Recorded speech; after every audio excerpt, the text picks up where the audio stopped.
I ran into this last week. Here's what fixed it for me. If you're looking to enable futures trading on Binance, follow these steps to get started.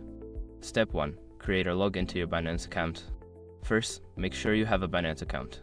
If you don't, sign up on the Binance website. If you already have an account, just log in.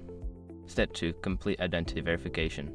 To trade futures, you need to complete the identity verification process. Go to your account settings and follow the prompts to verify your identity. Step 3. Enable futures trading. Once verified, navigate to the futures section of the platform. You can find this in the main menu. Click on Get Started to enable futures trading. Step 4. Fund your futures wallet.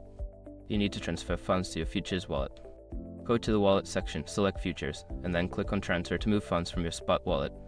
Note, make sure you have enough balance in your spot wallet before transferring. Step 5. Start trading. Now that your futures trading is enabled and funded, you can start trading. Select a trading pair, set your leverage, and place your order.